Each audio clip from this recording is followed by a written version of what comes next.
Scorpio, welcome to your weekly sidereal forecast from May 25th through the 31st. My name is Athen.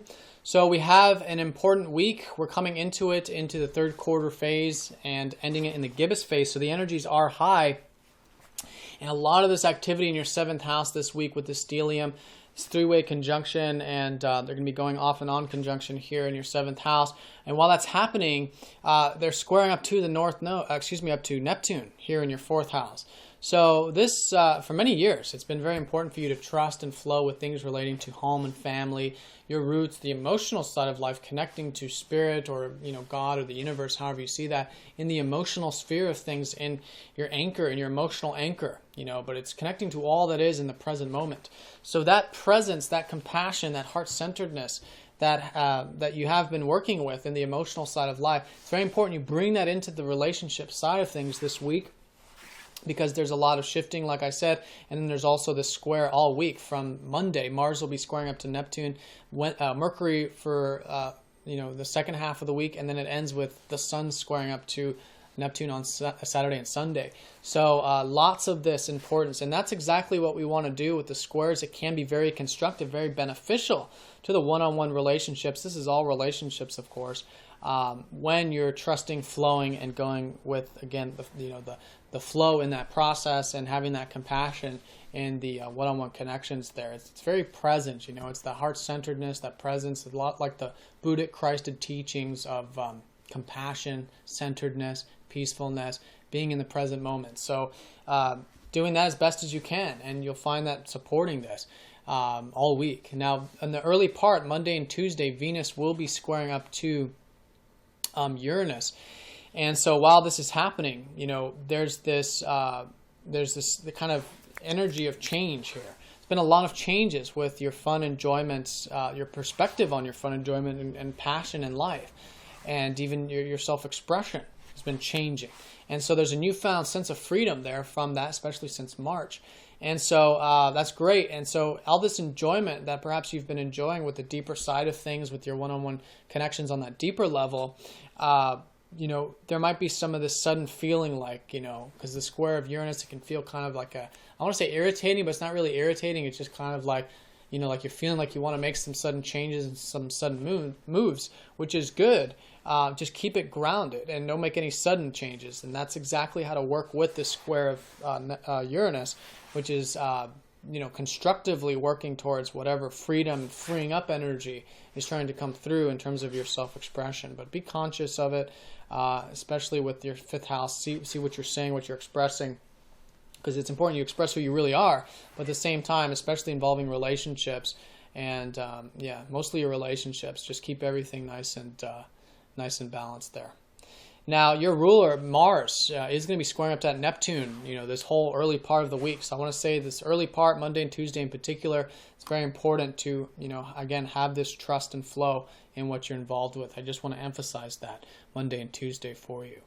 Now, Tuesday and Wednesday, Mercury then goes over that ruler in the 7th house. So I think you guys are already learning a lot about relationships, but especially on this Tuesday and Wednesday time period, when it goes over Mars. So because it's your ruler, so you're understanding a lot already about what motivates you, what drives you in terms of relationships, and just overall your ambitions and goals in some sense relating to these one-on-one connections. This is business, it's also legal matters, it's anything that is a one-on-one exchange, or can be obviously marriage and things on that level, even relationships with family members.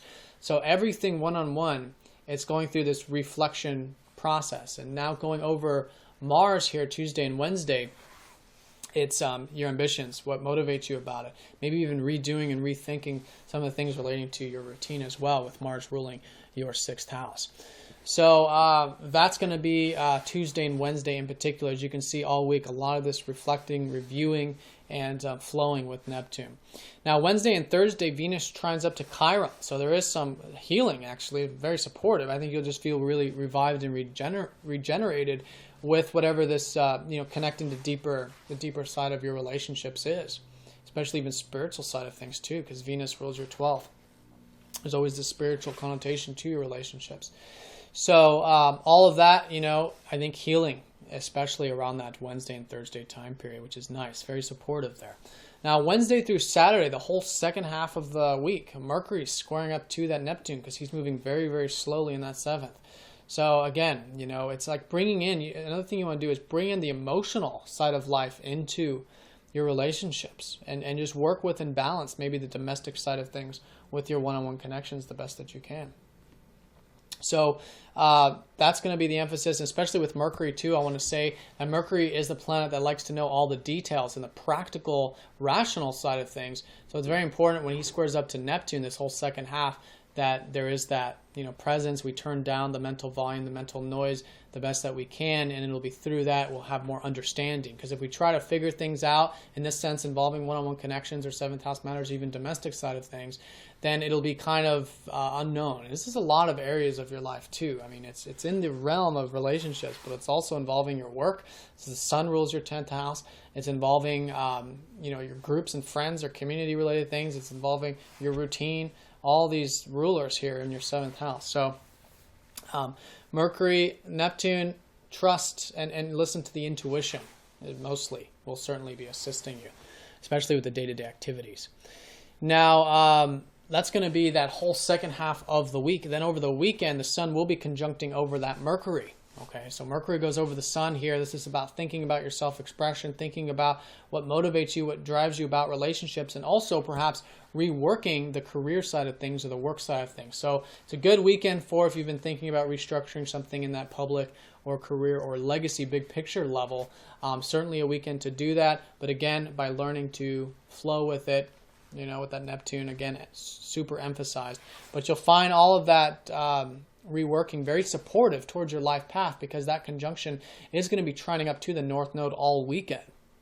So this is where this whole year has been this opening and gateway for you guys to connect to either groups, friends, networks, get involved with the community, things of this nature, whether you're feeling this personally or not.